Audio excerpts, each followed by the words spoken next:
रवा मैद्यासाठी आटा चक्की घेतली, त्यानंतर रवा मैदा चाळण्यासाठी चाळणी घेतली मी, त्यानंतर ही डाळ मिल घेतली, त्यानंतर मी पुढं मिरची मसाला ग्राइंडर घेतलं, तासाला 20 किलो काढते म्हणे हे मिरची मसाला. त्यानंतर मी ॲटोमॅटिक शेवई मशीन घेतली. शेवई मशीननंतर मी हे पीठ चाळण्यासाठी पीठ मिळवण्यासाठी मशीन घेतली, त्यानंतर मिरची कुटायचं मशीन घेतलं. हा सगळ्यासाठी मी नंदनीमधून घेतला. आता मी सुजी तयार करून घेतो आहे. बघा किती छान सुजी झालेली आहे. आपल्याला पाहिजे तशी दाब देऊन सुजी तयार करता येतं. त्यानंतर मी त्या सुजी रवा मैद्याच्या चाळणीमध्ये चाळून घेतली. किती छान प्रकारे पिठी तयार झाली.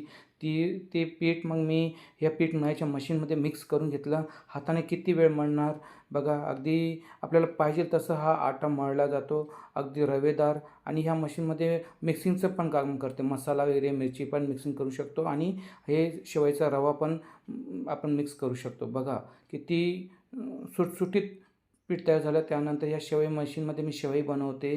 याच्यात नूडल्स, मॅगी, तांदळाची पट्टी, पापड, याच्यात चकली पण बनते म्हणे.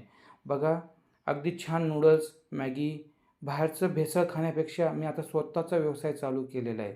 किती दिवस मोलमजुरी करायची, किती दिवस दुसऱ्याकडे कष्ट करायचे. मी सोनं नाणं मोडून थोडे पैसे जमवून मी हा सगळा सेटअप नाशिकच्या नंदिनीमधून घेतलेला आहे. आई भवानी माझ्या या धंद्याला यश देवो.